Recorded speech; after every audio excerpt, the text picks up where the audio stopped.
Hey everybody, how you doing? Welcome to the Joe Wentz Project live broadcast this evening. And tonight, I figured we'd have maybe a Q&A possibly.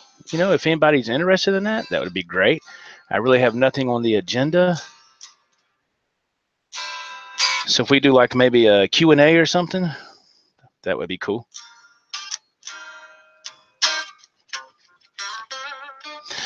So let me get the chat pulled up here, see what's going on. And yes, as you notice, I'm at home tonight. I'm not working. So did not have a load tonight. So we are taking the night off. There we go. We got a couple people in there. There's Mr. Center. There's Evil Steel. What's happening, guys? Thanks for jumping in. I appreciate it very much. And so, yeah, nothing going on with work tonight. Got the night off. So I figured, hey, let's go live for a little bit. Not sure how long this is going to last tonight, but I figured we'd, give it a shot. And you say I'm not plugged in, right?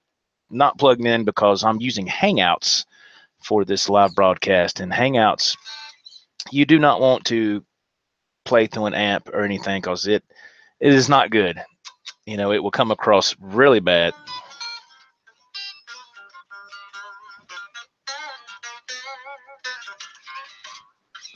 So we're doing just a acoustic unplugged, literally unplugged electric. Yeah, Evil Steel says, wait a minute, it's Monday and you're off? Yeah. See, last Monday I was off as well, and that was because see the load of milk that I take down where I deliver to is technically for the next day. So that was Monday's load was for Tuesday, which was July 4th. So I didn't go. They didn't need that much milk down there, so it wasn't necessary for two loads to go. So I got shafted out of taking a load down to the beach. And so I don't know what's up tonight. I got a message from one of my supervisors earlier that said, hey, there's only one load going down there, and the senior guy said he was wanting to take it. So I'm stuck here. So I was like, okay, we'll just make the best of it. So yeah, anybody got any questions or anything? It's a subscriber Q&A tonight.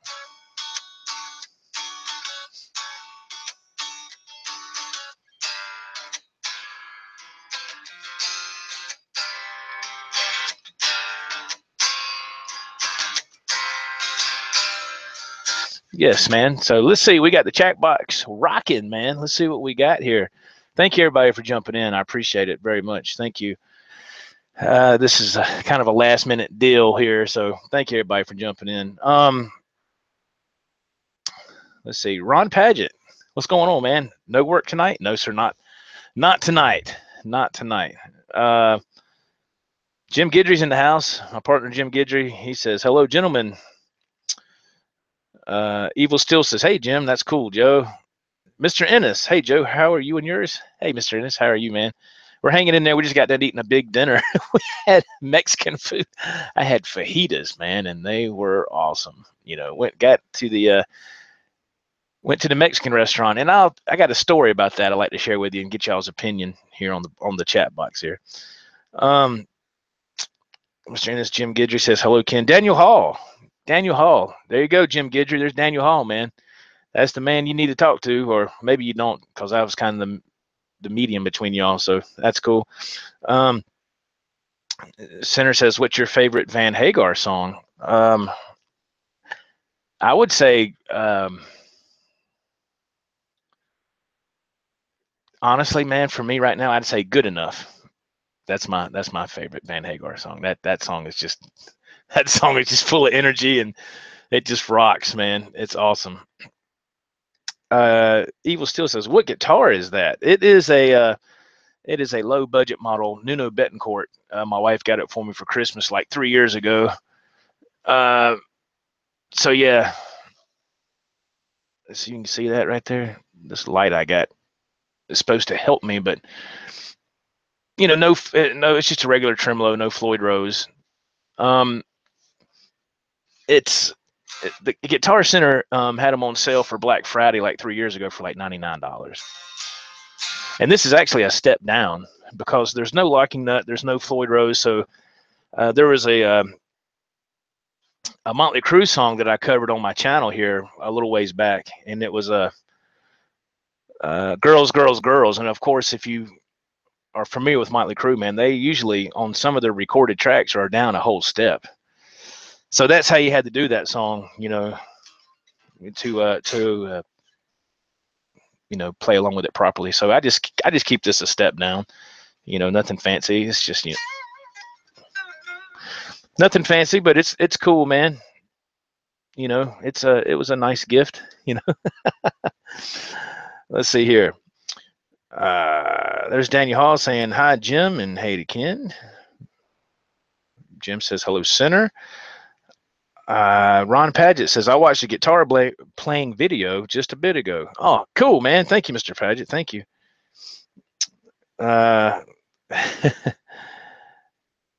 Let's see. Everybody's saying hey to everybody else. Evil Still says, come on, ice cream. Yeah. And he says, cool, Joe, natural. Yeah, man. Yeah, it's just a natural color. I don't know. Oh, yeah, I was wanting to tell you that story about the Mexican restaurant real quick. And so I go to, my wife says she's, you know, we're decided on Mexican food. So I go get the food. We go to this restaurant that's in town here, called it in, went to go pick it up.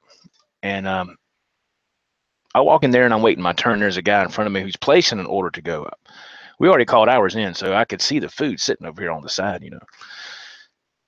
So I walked up there and the lady said, you know, can I help you? And I said, yeah, I'm here to pick up a to-go order, please. And she said, what's the name? I told her and all that. So she brings the food on the counter. And you know how they have the little machine there for your card, you know. And she goes, okay, before you slide your card, go ahead and enter your tip amount. And then go ahead and slide your card. You know, enter your tip amount, hit the green button, enter, and then go ahead and slide your card. I was kind of like, what do I need to enter a tip amount for? I mean, I got an order to go. So the amount said, it said tip amount 000. So I hit the enter button 000. I ain't leaving no tip. Like, what do I need to leave a tip for? That makes no sense, you know. So I didn't know. I just thought that was a funny story. I was like, you know, I could see leaving a tip if I went there to eat, you know. I said, man, they trying to get everything out of you, you know. I thought that was wild, man. I was like, nah, I don't think so. Nice try, lady. Let's see. There we go. Daniel, I don't know if you see that. Jim Guidry said he's going to hook you up there with what y'all were talking about.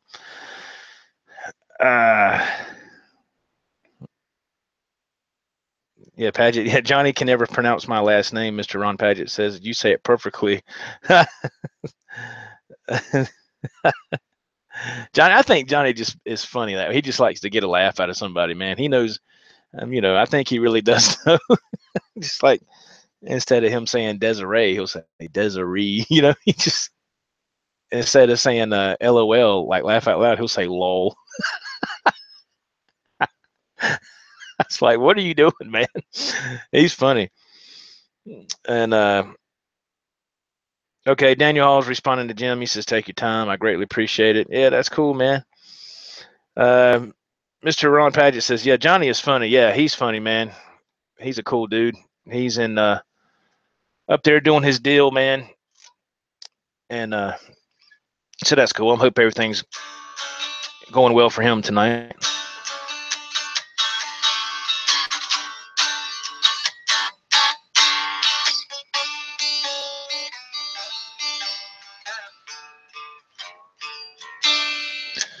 I think this thing's a little out of tune. Yeah, man. So have y'all, has anybody happened to catch, or did you happen to catch the interview with Noel Monk on Eddie Trunk? You know, I came across it on YouTube. Actually, it was yesterday.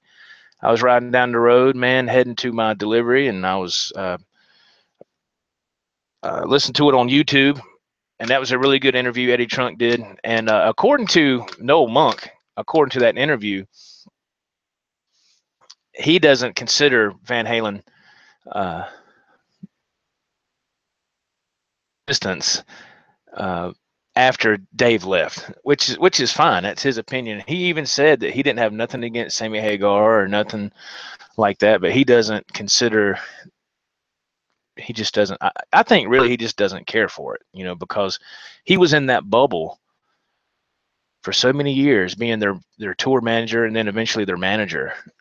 And he was in that bubble. He was with them 95% of the time from, what was it, from like 78 up until 84.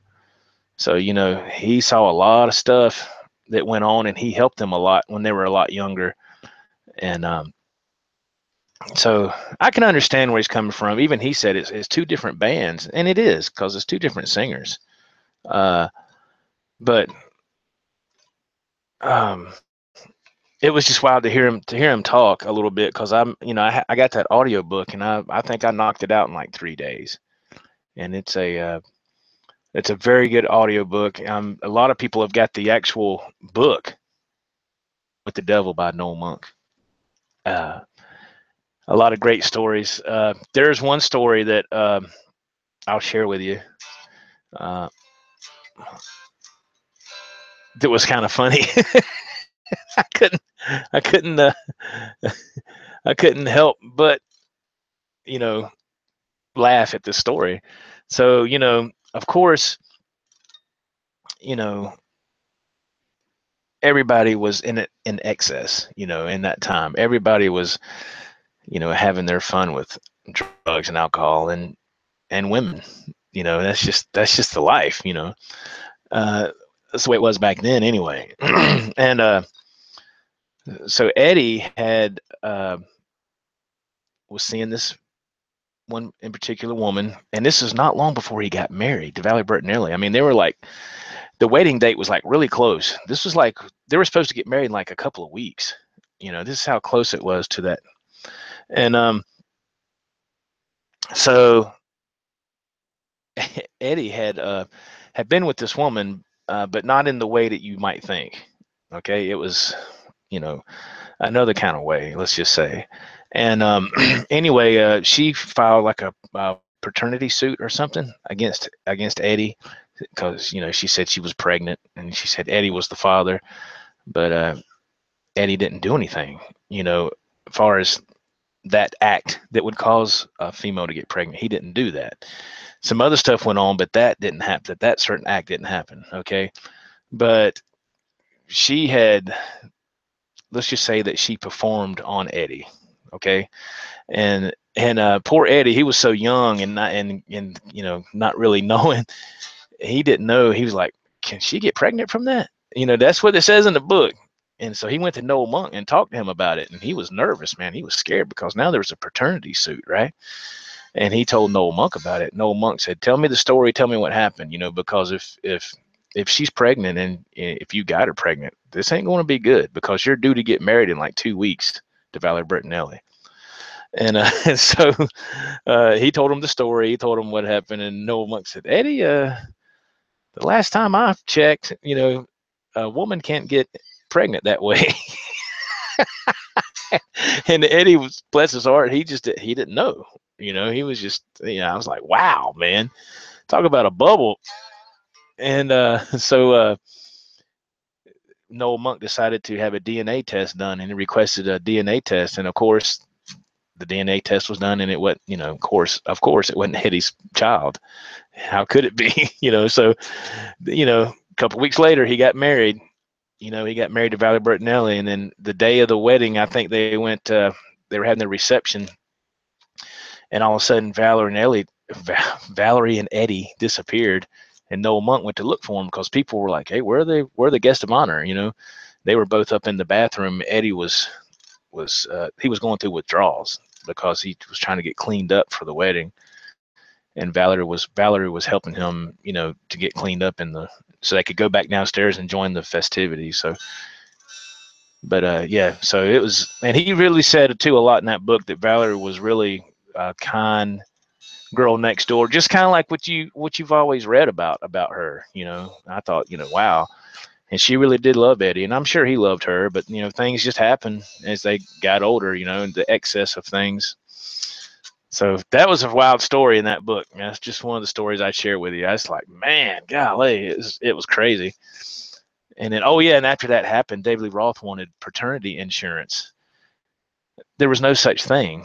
He wanted paternity insurance for $1 million. That's what he told Noel Monk. He goes, I want paternity insurance because of what Eddie went through. And Noel Monk said, how are we going to do that? He goes, come on, Noel, you can do it. You can do anything. Nobody would insure him. That's just, it didn't happen. So it was crazy. But that's a wild book, man. It's got some great stories, and that's just one story out of the many that's in there. It's awesome. Let's see. Sammy made Van Halen truly popular, in my opinion, Daniel Hall says. I'm going to be honest with you. I love both eras, but I was really fond of the Sammy era. Still am. I just really enjoy that music. I just really, really do, man. I really enjoy that music. I mean, there were some great songs. The albums went to #1. It's a shame that broke up. Uh, let's see. Jim Gidders says all that great VH music with Sammy just going unheard, and that's true, man. It's true. There's that whole catalog that's not even the only people who are playing that is what, Sammy and Mike in the Circle or whatever. I don't think Chickenfoot plays any Van Halen stuff, do they? I mean, they could. I don't know. It's crazy. It was the '80s, great era. Daniel says, "Yeah, yeah, I guess so." Wow, man. Mr. Glover, what's going on, Mr. Glover? How you doing, man?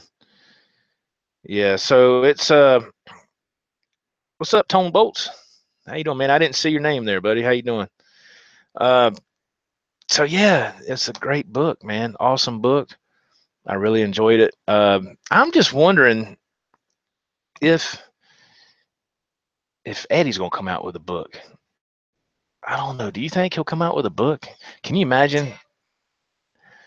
I'm like, man, I wonder if I can only imagine he's had a bunch of offers to put out a book from people from different places. I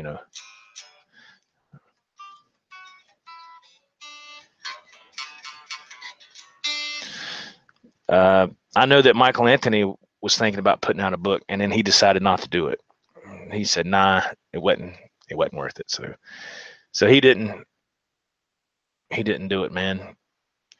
Because think about it. Dave put out a book quite a while back. What was it called? Crazy from the Heat. Sammy Hagar's put out a book. Uh, Eddie's the only one who hadn't put out a book. I mean, it's just that would be awesome. There's been a bunch of books written about Van Halen. You know, and the ones that are available in audio form, I've got those, and all of those are fantastic. They're great books. Uh, let's see here. Let's check the chat box, man. Daniel Hall says Chickenfoot did not play any Van Halen songs when I saw them moons ago. Oh, okay, cool, man. Mr. Glover says, yeah, I just got done with reading Running with the Devil. Great read. There you go, man. Mr. Glover concurs.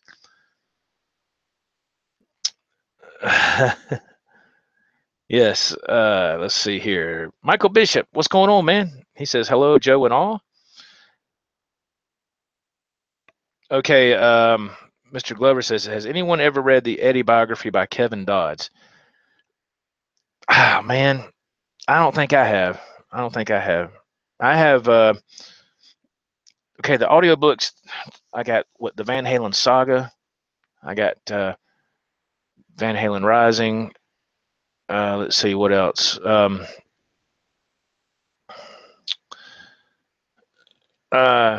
drawing a blank. What else? Of course, Running with the Devil. I got Sammy Hagar's book. That's a good book too. If you're interested in hearing about some really stuff that hasn't been revealed except like through a book. Read Sammy's book. I mean, that whole book is really good. It talks a lot about his whole life when he, got in Montrose, and then when he split, and became a solo artist until the day he, Eddie called him at home and asked him to join Van Halen. It talks about all that, and then it talks about the split, and then it goes into the reunion tour in 04. And then when that fell apart, how he continued on to be a solo artist. And now he got so involved, of course, as you know, with the tequila and all that other things as well. He doesn't have to worry about anything, Yeah, he's set. He doesn't worry about nothing.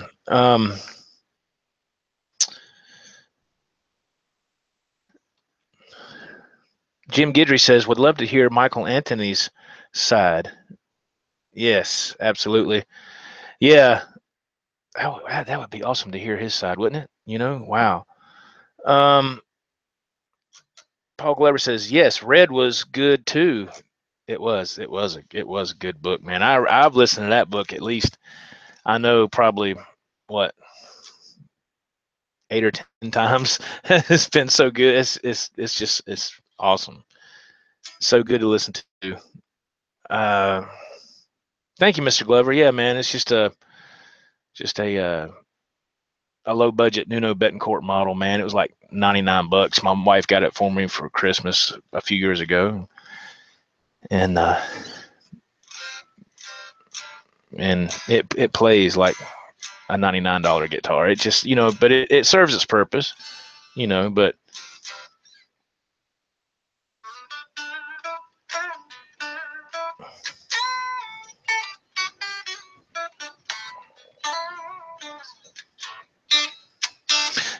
it's cool, man. It's a guitar. You know what I'm saying?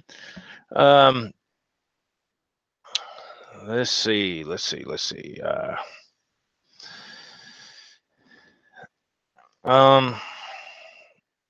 Daniel Hall says Michael wouldn't do it because he's too nice to tell the truth. And you know what?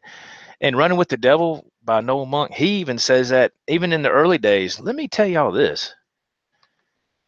And this will be the last thing I say about this book, because I don't want to spoil everything. But I was really shocked, and I couldn't believe that this had happened. But then again, I could as time went on. But okay, Michael Anthony. Noel Monk says Michael Anthony was the sweetest guy. He's just always been like that. That's just Michael Anthony, And anytime there was any kind of confrontations or something, Michael Anthony just kind of stepped back from everything. He was like, hey, man, especially if Eddie and Alex got in an argument, they fought a lot too. Noel Monk said in them days, of course, they were drinking, that just goes with the territory when they're brothers. And then I think Alex had a lot of some jealousy toward Eddie because Eddie is the younger brother and Eddie was the superstar, and Alex never really got that recognition like Eddie got, even though we all know Alex is a phenomenal drummer. I mean, can you imagine having Alex Van Halen in your band? Oh my God. I mean, come on, man. But so Michael Anthony was always the nicest guy, always. And Noel Monk recalls that a bunch of times in this book, Running with the Devil. And then what really got me, though, was right there. And when 1984 comes out, Van Halen's biggest album with David Lee Roth, right? And they're getting ready to go on tour. They're getting, all this stuff. Well, they decide, Dave and well, really, I think it was Eddie that might have promoted, had this idea or whatever. He went to Noel, him, Dave, and Alex. They wanted, they drew up a contract where they cut out all the royalties and everything from 1984, that Michael Anthony wouldn't get anything, no royalties, no nothing. And they reduced his percentage as a partner and all that stuff. Now I remember reading about that in Sammy's book in Red when during the reunion tour, they done that to Michael again. And that was the first I heard about cutting his percentage down. I didn't know they had done it to the man in 84. I had no idea until I listened to this book. You know, I was like, now how can you crap on the dude like that twice? And Michael, he stayed, man. He stayed. I was like, dude, what? My God, you know, that just proved his loyalty to that band. So if you ever seen that little YouTube clip of Sammy going off on Eddie, where Sammy just cusses Eddie out because, you know, and Sammy said, you know, Mike is the nicest guy. He was always the flag bearer, you know, for the band. He was always the first one at the show, the last one to leave. He would shake every hand, kiss every baby. Well, it just goes along that that's true, because in this book, Running with the Devil, Noel Monk backs that up, even in them days, man. But they knocked his percentage down so bad that he lost millions of dollars. And Noel Monk says in the book that Michael Anthony never did come to him and say, hey, these guys are trying to screw me over. I'm a part of this band, and they're trying to screw me. He never went to Noel Monk, never. He never went to him. He never said nothing. And, you know, they got it. Eddie, Alex, and Dave, they got their way, you know. So Mike was the odd man out right when 84 was popular. Can you believe that? I was like, man, that's just wrong. That floored me, man. I was like, man, there ain't no way, you know. So yeah, it was sad, man. I was like, golly. But now they say things come around full circle, you know. I don't know what Eddie and the guys is doing, man, or Eddie and his brother, you know, because Dave's really not an official member of Van Halen. He was just with Van Halen during the tour. He was paid a certain amount of money, and when that tour was over, that's it, you know. So I don't know what Eddie and Alex are going to do. I don't know if Eddie is officially retired or if he's just, you know, keep pumping out EVH gear, which is great. That's fine too. I'd love to hear some new music with him and with all of them, Sammy, Mike, Alex, you know, Eddie. I'd love to hear that. And cause what is it? Is it next year? That's the 30th anniversary of Van Halen, I believe. Man, who knows what's going to happen? Of course, I've talked about that plenty of times on this channel.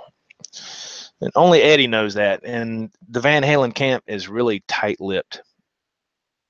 They don't let nothing, excuse me, they don't let nothing spill. They don't leak anything. You know, I don't say what the big deal is, but you know, it is what it is. Paul Glover says, don't see this guitar much. Yeah, I don't play it a whole lot. Just every once in a while, it's a whole step, tuned down a whole step. You know, I just use it for certain things, you know. Ron Paget says, I just Googled Sammy Hagar's net worth, 120 million. Yeah, it's a lot. Paul Glover says, $99? Hell, I'll take two. Jim Guidry says about Michael Anthony, he is a nice guy. Paul Glover says, nice guys finish last about Michael Anthony. Paul Glover says he got screwed over bad. Jim Guidry says, yes, unfortunately. Jim Guidry says, founding member makes you wonder just what happened. Jim also says one of his favorite bass players. I don't know, man. I don't know. You know, I did hear that. I'm sorry, I didn't hear anything. I did hear this like through the audio book. You know, that what was it, Sammy? I think Sammy, or was it his book or another book that they said that Michael really never did present any kind of written material as far as music goes. He just kind of played what after Eddie had wrote the music and Dave kind of scattered along. I think Noel Monk talked about that in his book, Running with the Devil, that Mike just kind of jumped in there and said, okay, let's see if this will fit. It's not like Michael really was a contributing writer of the writing process. And I think that's what ticked Eddie off, is because Eddie always wrote all the music. You know, there was a lot of times toward the end there that Mike didn't even play bass on some of them tracks, man. Eddie did it. You know, he probably just laid the bass down while he didn't even tell the guys to come to the studio. He just like, I got this, you know, and he put the bass down. You know, and then Mike probably found out after the fact, just like Mike found out he was out of Van Halen when Van Halen did their press conference when they got back with Dave for that big tour and Wolfie was the bass player. You know, that's how Mike found out. That's how the man found out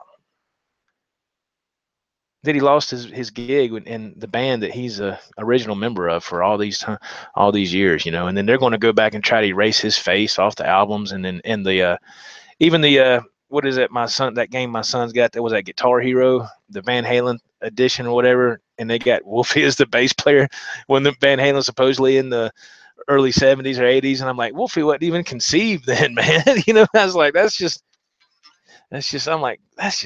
I'm sorry, man. I don't care who you are. That's wrong. That's just wrong, man. It's like, dude, why would you have so much hatred towards somebody? I mean, it's not like the guy screwed his wife or something. But that's just my opinion, man. That's just my opinion. It doesn't mean squat. I'm not saying nothing bad about Eddie Van Halen. I love Eddie Van Halen. I love Van Halen. I mean, y'all know that. I just, on a personal level, how that happened. Of course, I wasn't there. There's two sides to every story. Yes, but I don't see Michael Anthony doing something so devastating where he would get screwed out of millions of dollars for nothing. I just don't see that. I just don't see it. Daniel Hall says, yes, Jim Michael was great, and showman too. He wasn't allowed to give input. Jim Guidry says, fans would eat up a new tour with Sam. I know I would, Jim says. Daniel Hall says, ticket prices would be crazy. Yeah, they would be very expensive. Who knows what they're going to do? Would I go if they came? I couldn't afford it. Just right there, Daniel just hit the nail on the head. Ticket. There's no way I could afford to go to that, because that would be outrageously high. I just wait for the people to put the video up on YouTube and watch it that way, because it's going to be on there.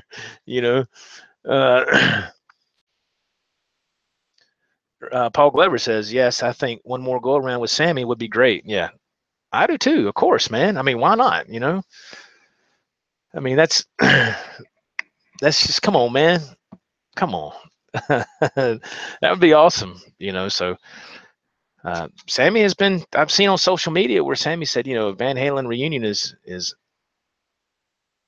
going to happen. It's inevitable. It's going to happen. It's just a matter of time. And I'm like, okay, well, how much? I'm like, okay, he's not doing anything with the guys now, because if I'm not mistaken, he's like on tour right now, or he was last I checked a couple of weeks ago. He's on tour with whoever it was, Candlebox or somebody like that. Doing the thing, and he's staying busy with the Circle, and then because I know Chickenfoot. Honestly, I think Chickenfoot's done. I don't see them doing anything else. I mean, I would love to. Don't get me wrong. Satriani, forget it. That's one of my boys right there now. But I just don't see them doing nothing, because Chad Smith is, and it's nothing against Chad Smith, man. I love Chickenfoot. But Chad Smith has got his loyalties first toward the Chili Peppers, and I totally understand that.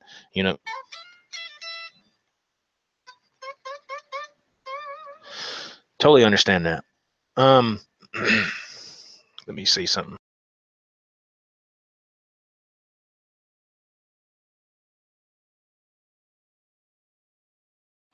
Let's see.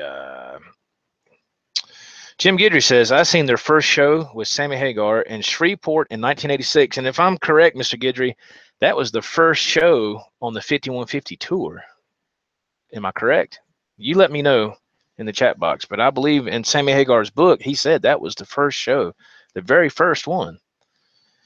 And because he said he was really nervous, man, because he never really had a lot of good numbers in Shreveport, I believe, as a solo artist. So he was really nervous, but of course, Jim Guidry was there. He can let us know how the show was. And we all know what, history was made, I think, when that first show happened in Shreveport. Let's see here. My phone is blowing up here. Okay. Paul Glover says, me and my kids were listening to 5150 today in the truck. I love that album, man. I love that album. There's so much energy on that album. Sammy's voice is raw and is in just peak performance. It is just unbelievable. It's just top notch, man. I mean, that's when I first got into Van Halen, man, was 5150. I mean, of course, look, I knew about Van Halen. I knew, But 86 is when I got my first guitar, you know, and Christmas Eve of 86 to be precise. But in the summer of 86, I was starting to come around. I was like, man, that guitar seems pretty cool. There was a guy I saw playing. My parents had a place at the lake in North Carolina where they still live at now in that area. They don't live at the lake no more, but they're still in that town. And they had shows there every Friday and Saturday night. This is, of course, 86. I was 16, right smack in the middle of the 80s, man, when all the music was killer and it was awesome. People actually played their instruments. And there was a band warming up. And usually the bands that they always had were like, square dance and stuff, country. Every once in a while, they'd have a top 40 band there performing. And but this one particular night, there was this group that was supposed to be like a hair band or something, and they played covers, like Motley Crue and Van Halen and all that kind of stuff. And Buddy was with me. He came up with me for the weekend to spend the night with my parents and myself, and they were getting set up that afternoon. And I looked at my buddy. I said, "Check that guitar player out, man. He had a Fender Strat, and it was like the finish was like a sparkle blue, I think, on the body, and then it had the white pick guard, And he's over there just warming up, just doing these exercises, whatever he was doing, and he was, of course, plugged up. And I remember too, all you kept hearing in the background was the bass drum going doof, doof, doof, doof, doof, doof, doof, doof. They was doing, setting up the drums, doing sound check and stuff. And I remember for the longest time, I was like, why does that drummer keep hitting that kick drum? What is he doing? Because I had no clue why he was doing it. I was just stupid, naive. I didn't know, but I was more focused on the guitar player. And I told my buddy, I said, man, let's go over here and check this guy out. So we walked over there, and I don't know what, I remember his first name. I can't remember his last name. I remember his first name was Max. I remember that. Really nice guy, man. And he was like floored that me and my buddy were standing there watching him. We were like hawks, just watching his fingers, doing all this stuff. And I was like, my God, and I had a boombox with me, a small boombox, and I had a cassette in it. And I said, can I record you practicing? Is that okay? And he's like, yeah, he's like, yeah, that's fine. He said, I've never had anybody ask me that, and he was more, I think, more in shock than we were. So I hit record and play, and I'm sitting there, holding it. And he's playing, and that's really what got me interested in guitar, was watching that guy warm up, just sitting there doing his thing. And I was like, man, I gotta look into that. That's just unbelievable. How is his fingers doing all this? So later on, toward the end of the year, close to Christmas, I went and found a guitar and put it on layaway and asked my parents if they could pay it off for my Christmas gift, and that was my first guitar. And but see, in the summer of '86, when I knew I was going to get into guitar, that's when Van Halen came out with 5150. Because in the at the lake up there, they had the big area where the bands would perform on the weekend. Next to it was like this little grill. You could walk up and order like a cheeseburger, milkshake, and all that. And next to that was like the arcade. And they had a jukebox, an actual jukebox, that had 45 records in it. You put a whatever 50 cent in or whatever, and pick your song. And man, I couldn't tell you how many times I heard "Get Up" was played on the jukebox. "Dreams" was played on the jukebox a lot. What else? "Why Can't This Be Love?" That was played on, their singles. That was played on the jukebox a lot, along with all that stuff in that time. Janet Jackson, Michael Jackson, all that stuff. AC/DC. But there was a lot of Van Halen playing on that jukebox, man, and it was from 5150. It was those new singles, and I was like, I was like, who is that? And I heard somebody, I went up there to the jukebox. I went up to the jukebox and to look what was playing. It said Van Halen, "Why Can't This Be Love?" I was like, man, it's Van Halen. And so wasn't long after that, I went and bought the cassette album, 5150, and I listened to it. Had a Sony Walkman at the time, that took that actual cassettes with the headphones. Y'all know what I'm talking about. I plugged that thing in and listened to it. I'd be riding in the back seat as my parents were driving home, and I was just jamming, man. I was like, golly, I was hooked. So it wasn't long after that I started going back and getting the earlier albums. I think what I did is I got 5150 first, and when I got back home, there was an actual record store in this little mall that it wasn't a mall like a big commercial mall. It was like a little shopping strip mall, whatever. And they had some stores in there, and they had a food court and all that. But I remember there was a record store in there, but it wasn't like Tower Records, and it was like some off name thing. And they had records, CDs were making their appearance then, but they still had cassettes. Cassettes were still prevalent then. And that's when I went in there and got Van Halen 1. I done got 5150, so I went back and got Van Halen 1. And then maybe a couple weeks later, I went back and got Van Halen 2. And then every time I get paid at that job I was working, that little piece of crap job, making $3.35 an hour part-time, I get a little money every 2 weeks. It might be $80, and I go get a cassette album and then have some money for gas and to eat on until I get paid the next 2 weeks, But that's how I came into Van Halen. That was in '86. So that's how that happened, man. So there you go.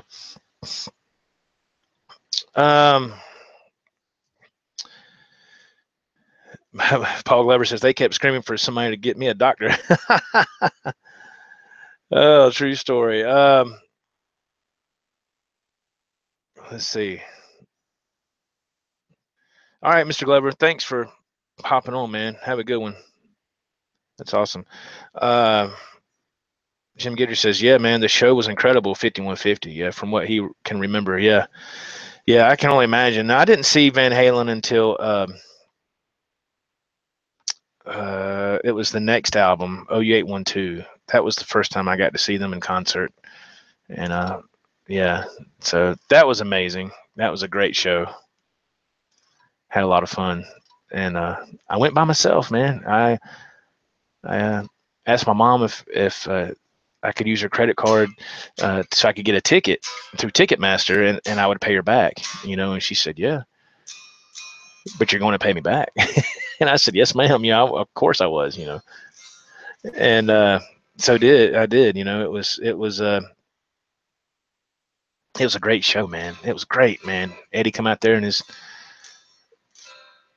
well, I want to say he had like jeans on and a tank top or something, like a black tank top and blue jeans. I think that's what he was wearing in that show. And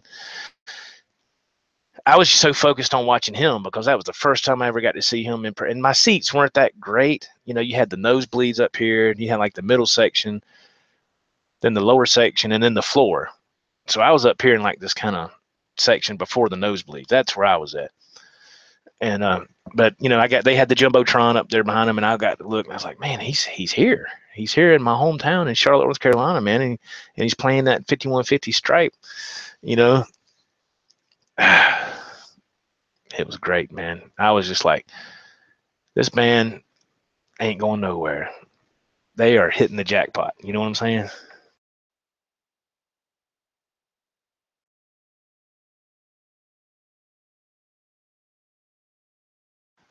Lord of mercy. I thought I was going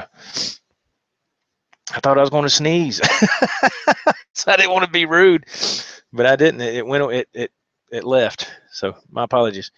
All right, Daniel, have a good evening, man.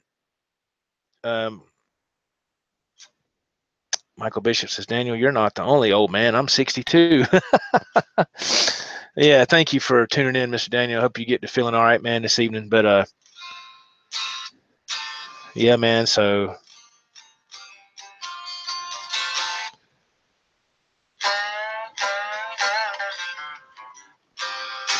it was great, man. Yeah, another guy that got done wrong was, let's leave Van Halen for a second. That right there just reminded me. Don Felder, former guitar player of the Eagles. I've got his book too, Heaven and Hell, My Life in and Out, My Life with the Eagles, I think it's what it's called. And man, when he was in the Eagles, everything was good. And then Glenn Frey is what really screwed him over. God rest his soul, you know, according to the book. That's how it came across to me. But Don Felder's claim to fame in the Eagles was he wrote the music for Hotel California, one of their biggest hits, you know. So that book's really good. But see, what happened was him and you can look this up on YouTube. Him and Glenn Frey were having like some kind of altercation, and it was even on stage. They were exchanging stuff back and forth, you know, verbal confrontations. And that was in what was that, 1980? And after that, you didn't hear nothing out of the Eagles until the Hell Freezes Over tour, and like what was that, 94, in the mid 90s? You know, they got back together, and that was a success, and they were going to do some more stuff, and then but something wasn't right because Don Felder noticed that Glenn Frey and Don Henley were getting more money than everybody else. And see, what everybody failed to remember, especially I guess Glenn Frey and them, when they first formed, they made this company called Eagles Limited, and that consisted of Glenn Frey, Don Henley, the first guitar player that was there, and I'm drawing a blank with his name, the first bass player, and then Don Felder. Well, the first guitar player, he ended up quitting because him and Glenn Frey about got in a fight. He didn't like Glenn Frey toward the end, even though in interviews I've seen recently, there's a documentary on Netflix you can watch about this. Even that guy, he admits that, you know, that what you know, he let his anger get the best of him, you know, and he shouldn't act like that way. And he was young, man, but so he quit. But so then it was just 4 members that were still in the Eagles Limited. So it was like a corporation that was, you know, Don Felder, Glenn Frey, Don Henley, and the first bass player. I can't remember his name either. And so that contract stayed active, you know. And then when everything dropped after the Hell Freezes Over tour, Glenn Frey, you know, Don Felder brought it. He went to his attorney. See, their management was they all had the same manager, but the manager was siding more with Don Henley and Glenn Frey. And every time Don Felder, the former guitar player that wrote the music for Hotel California, would say something to his manager would kind of brush him off. Don't worry about it. We'll take care of it, kind of deal, you know. Well, Don Felder got fed up with that stuff. He goes, look, man.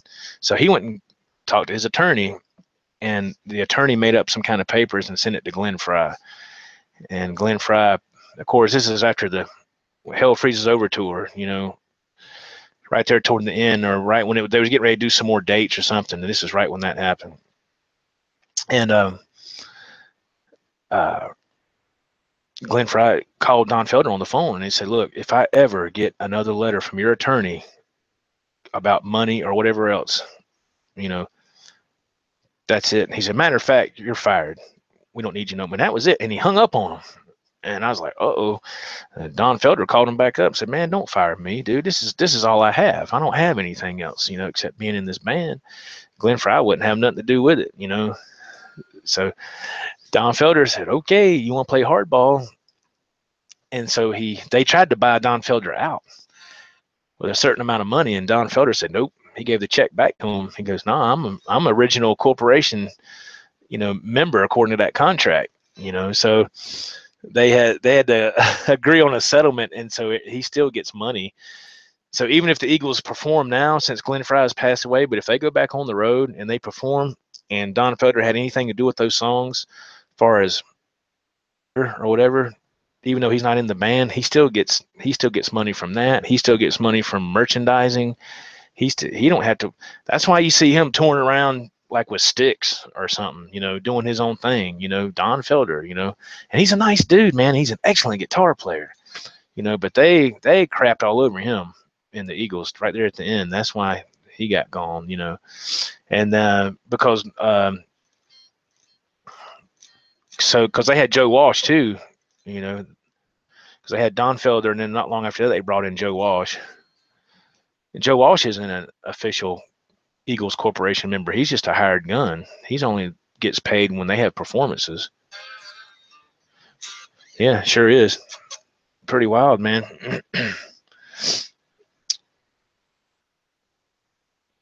Yeah, yeah, absolutely.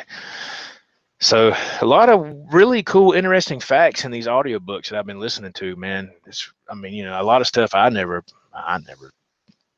would have thought. I was like, wow, like they say, wait till you read the book, you know, then you really find out some down and dirty stuff, man. It's like, wow, really cool. So, all right, guys, I guess that's going to wrap it up for me. I wasn't going to be on here too long. Just want to jump on here for a little while and have a little fun, talk a little bit, say hello to my friends and everything. And I'm going to take advantage of the rest of this evening and just chill and and relax. Because let's see, it's 9 o'clock right now. Well, 9:02 right now. Where would I be if I was at work right now? I'd be just about ready to pull into the branch. By another 30, 45 minutes, I'd be getting ready to pull into the branch. That's where I'd be right now if I was at work and I wasn't here. So at least you didn't have to see a live thing of me at the branch, which is pretty cool sometimes. I try to change things up on this channel if I can. You know, if I have time to do something like this, I'll do it. You know, when I'm out working and I'm on my 30-minute break, I'll do a live video. You know, I try to do guitar related videos. You know, check the links below if you want to find out more about me and my t-shirts, anything else. If you're not subscribed, please subscribe, man. Would love to have you. Try to have a lot of fun on this channel and, you know, just have a good time talking guitars, stuff like that, music. And I've met a lot of nice people on here, you know, through this forum and other forums as well. So thank you, everybody. Let's see here real quick.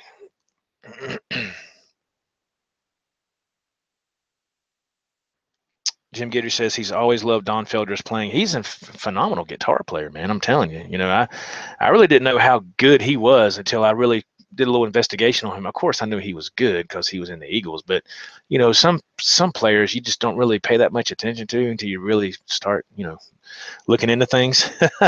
So that was it. Tone Bolts, excuse me, says, thanks, Joe. That was interesting. Hey, man, thank you for tuning in.